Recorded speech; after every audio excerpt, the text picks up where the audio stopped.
बिस्मिल्लाहिर्रहमानिर्रहीम और अस्सलाम वालेकुम। मशरिक़ वस्ता की सूरत हाल इंतहा से ज्यादा तशवीशनाक हो गई है। इसके अलावा पाकिस्तान में बहुत अहम पेशरफ्त होने जा रही है आज, क्योंकि पहली मरतबा पाकिस्तान तहरीक इंसाफ और हुकूमत की आला तरीन सतह यानी कि शहबाज शरीफ, जिनके पास वो ओहदा है जो पाकिस्तान के वजीर आजम के पास होना चाहिए था, उनके दरमियान ये पहली मुलाकात होगी। इस बारे में आपको अपडेट करेंगे। और ज़ाहिर इमरान खान की जमानतें भी शुरू हो गई हैं।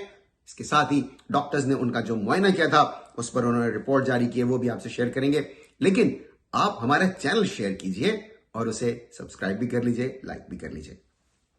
शुरुआत करते हैं मशरिक़ वस्ता से। आप जानते हैं कि ईरान पर अमेरिका और इजराइल ने हमला किया था। उसके बाद ईरान ने जवाबी कार्रवाई के तौर पर खित्ते में अमेरिकन इंटरेस्ट्स या जो अमरीकी असासे हैं, जहां जहां अमेरिका की मौजूदगी है, उन अहदाफ को निशाना बनाना शुरू किया। उसके साथ ही इजराइल को भी। अब से चंद मिनट्स पहले जब मैं ये वीलॉग रिकॉर्ड करवाने वाला था, उससे कुछ ही देर पहले ये खबर आई कि सऊदी अरब में CIA के स्टेशन पर ड्रोन हमला हुआ है। जी हां, ये बहुत बड़ी खबर है। ये इस वक्त जो भी कुछ डेवलपमेंट हुई है उसमें एक ये बहुत बड़ी खबर है। एक और बहुत बड़ी खबर जो खित्ते से आ रही है वो ये कि दुबई में अमेरिकन काउंसलेट पर एक ड्रोन से हमला हुआ है। ये दोनों खबरें अब से कुछ देर पहले की हैं। बिल्कुल ताजा तरीन सूरत हाल है जो हम आपके लिए इस वीलॉग में पेश कर रहे हैं। जी हां, जिस वक्त अमेरिका और इजराइल ने ईरान पर हमला किया था, उस वक्त मुबस्सिरीन को, जो दिफाई माहिरीन हैं, उन्हें इस बात की हरगिज तवक्को नहीं थी कि ये जो जंग है, जंग क्या, उस पर तो ज़ाहिर ईरान पर उस तरह जिस तरह से हमला किया गया वो ये शक्ल इख्तियार करेगी, क्योंकि जितनी ताकत अमेरिका के पास है, जितना खित्ते में उसका असर रसूख है, जितनी तायद और हिमायत उसे इलाके में हासिल है, उससे यही नजर आ रहा था कि बहुत जल्द अमेरिका जो भी अपने अहदाफ हासिल करना चाहता है वो कर लेगा।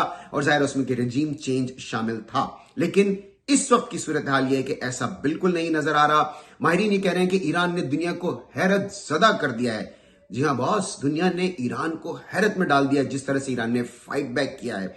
जैसे कि मैंने बताया कि इस वक्त जो दो बहुत बहुत बड़ी खबरें आई हैं वो ये कि एक तो सऊदी अरब में CIA के स्टेशन पर हमला हुआ है, दूसरा दुबई में अमेरिकन काउंसलेट पर हमला हुआ है। तो जाहिर है कि ये दोनों अमेरिकन इंटरेस्ट हैं, अमेरिकन अहदाफ हैं। उसके अलावा आप जानते हैं कि कुवैत में, कतर में, सऊदी अरब में इससे पहले, UAE में, बहरीन में, इन मुमालिक में ईरान पहले ही बहुत बड़ी तादाद में ड्रोन हमले कर चुका है। और एक और बहुत ही अहम खबर जो अभी अभी आई है और वो ईरान से आ रही है। जी हां, ईरान से ये रिपोर्ट किया जा रहा है कि UAE के कुछ हुक्काम इजराइल पहुंचे हैं।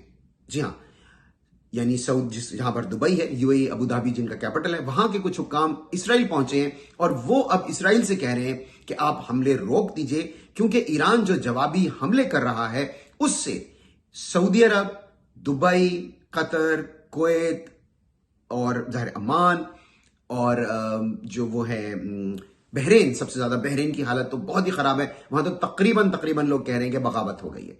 तो अब दुबई की तरफ, UAE की तरफ से ये ईरान से रिपोर्ट हो रहा है कि वहां से ये गुजारिश आई है कि आप लोग इसको रोकिए, क्योंकि किसी को भी तवक्को नहीं थी कि इतनी सूरत हाल जंग की ये हो जाएगी।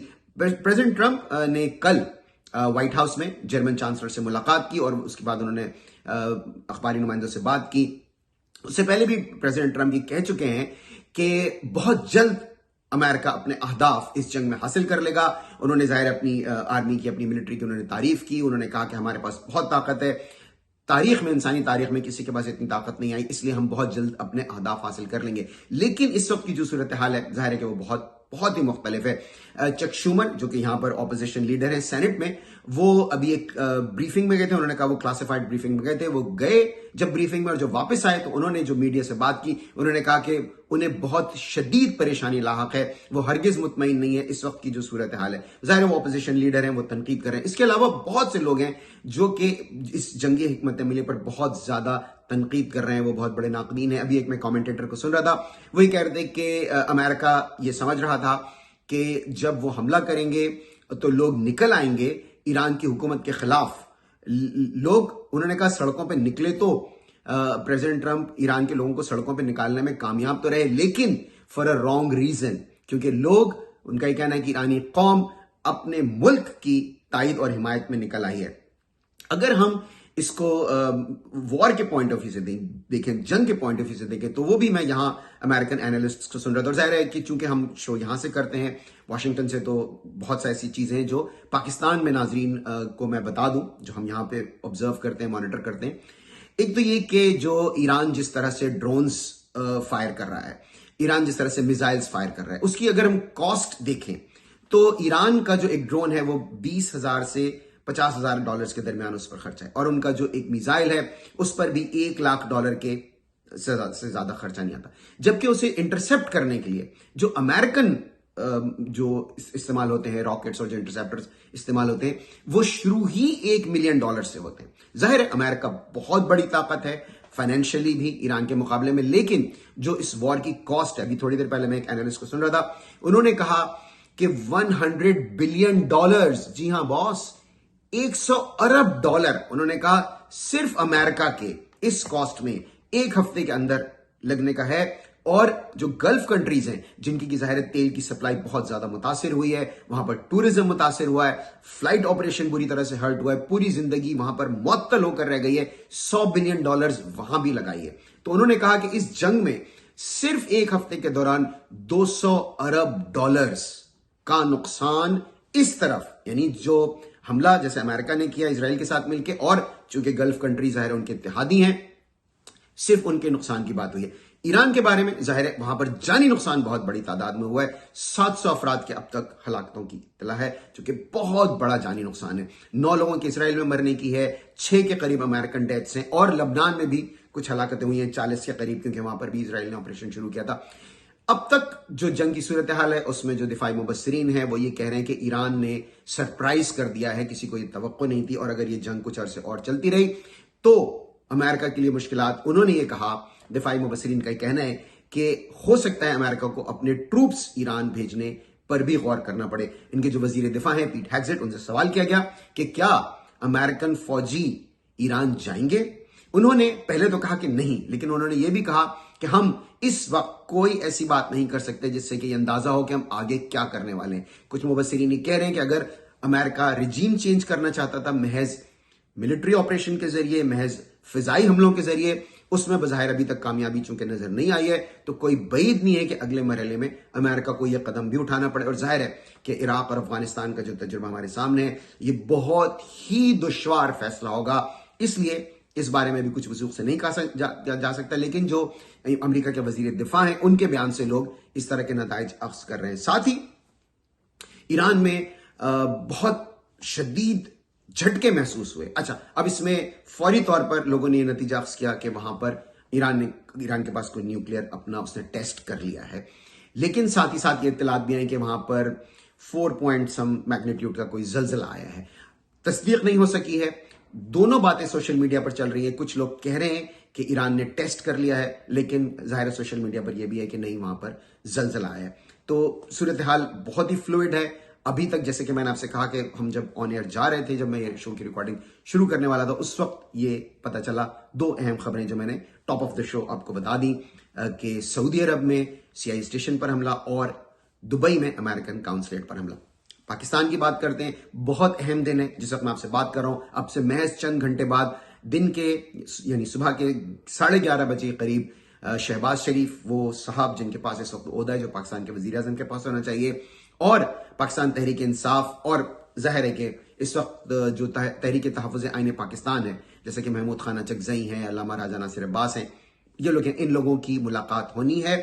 और जो इशू है वो तो यही है कि सिक्योरिटी का जो इशू है इस वक्त, उस पर ब्रीफिंग दी जाएगी। राना सनाउल्लाह गए अल्लामा राजा नासिर अब्बास और महमूद खान अचकज़ई के पास, खुद उन्हें मदऊ करने के लिए कि वजीर आजम ने उन्हें बुलाया है, आप लोग आइए मिलिए। उन्होंने कहा है कि ये इजलास जो मीटिंग है इन कैमरा होगी, यानी कि इसमें कि कुछ उसको नशर नहीं किया जाएगा, उसको कैमरे पे रिकॉर्ड करके पेश नहीं, ब्रॉडकास्ट नहीं किया जाएगा। जबकि जो इस तरफ से ये डिमांड आ रही है कि आप पूरे सेशन में, खुले सेशन में इजलास बुलाइए ताकि पूरी कौम सुने कि आप लोग क्या बात कर रहे हैं। जाहिर है कि अभी तक ये डिमांड नहीं मानी गई है। दूसरी चीज ये कि राना सनाउल्लाह से जब पूछा गया कि क्या इसको तहरीक इंसाफ के जो बानी हैं, जो साबिक वजीर आजम इमरान खान, क्या उनकी हॉस्पिटल मुंतकली, उनकी रिहाई या उन्हें भी पार्लियामेंट में लाने से मशरूत किया जा सकता है, तो राना सलमान ने जाहिर इस बात को डिनाई किया।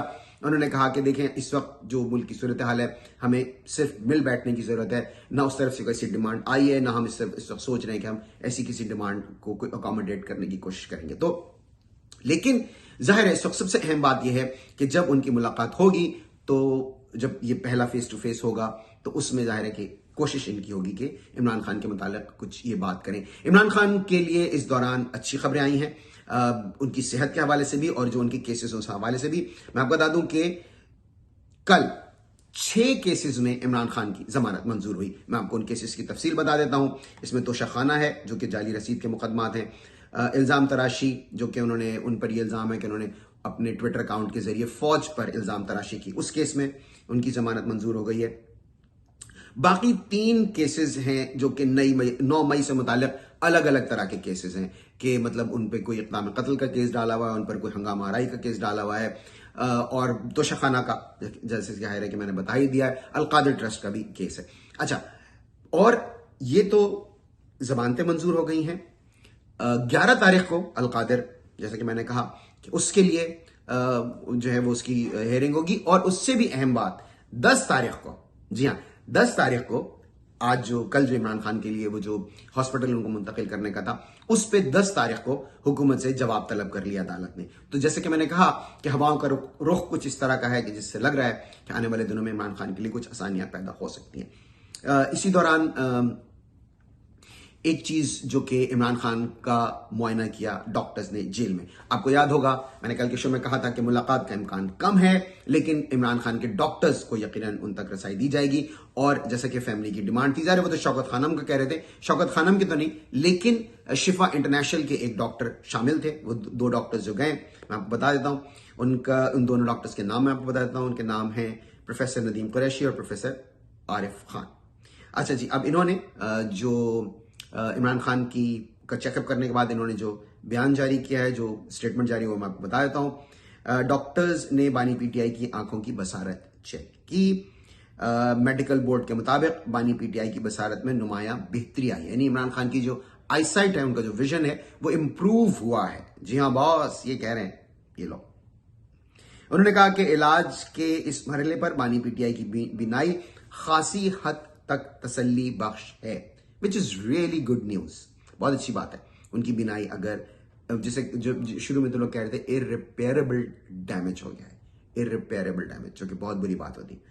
उन्होंने कहा कि बोर्ड की मजीद निगहदाश्त तजवीज करदा हिदायत पर अमल जारी रखने की सिफारिश बोर्ड ने की है। यहाँ उन्होंने कहा है कि इमरान खान को मजीद जो भी जिस तरह से होता है कि उनकी सर्जरी हुई थी, क्योंकि उनको वो जो इंजेक्शन लगा था, उसके बाद ये फॉलोअप विजिट, आप इसे समझ सकते हैं, आप खुद जाते हैं फॉलोअप विजिट के लिए। इमरान खान के केस में जाहिर है चूंकि वो जेल में, तो डॉक्टर्स उनके पास गए, तू ना आया तो हम चले आए, तेरे दर पर सनम चले आए, तू ना आया तो हम चले आए। चूंकि इमरान खान खुद हॉस्पिटल नहीं गए, तो डॉक्टर्स उनके पास चले गए हैं। और जैसे कि मैंने कहा कि आज मुज़ाकरात भी होंगे। पाकिस्तान में मुजाहरे हो रहे हैं, ईरान के पे जो हमला हुआ है उसके खिलाफ लोग ज़ाहिर ईरान से ज़ाहिर जदी करें। एक बहुत तशवीशनाक बात है, और ये कि इन मुजाहरों में नाम लेकर, बाकायदा जनरल आसिम मुनीर का नाम लेकर उनके खिलाफ नारे लग रहे हैं, फौज के खिलाफ नारे लग रहे हैं, हुकूमत के खिलाफ भी नारे लग रहे हैं। तो देखिए आने वाले दिनों में पाकिस्तान की हुकूमत, पाकिस्तान की एस्टैब्लिशमेंट किस नौयत के फैसले करती है, जिससे कि जो पब्लिक सेंटिमेंट है उसको वो उससे हम आहंग हो, वो उससे अलाइंड हो। क्योंकि कौमें और उनकी जो हुकूमतें हैं वो कम अज कम इन इश्यूज पर, जो कि बैन अवी इश्यूज होते हैं, उन्हें एक ही पेज पर होना चाहिए, उनमें हम आगे होनी चाहिए। आज के शो में बस इतना ही। प्लीज आप शौकत खानम हॉस्पिटल को डोनेट करना हरगिज़ मत भूलिएगा, और हमारे चैनल को सब्सक्राइब भी कीजिए। खुश रहिए और बाखबर भी। अगले प्रोग्राम में इंशाल्लाह ताला आपसे फिर मुलाकात होगी। अल्लाह हाफिज।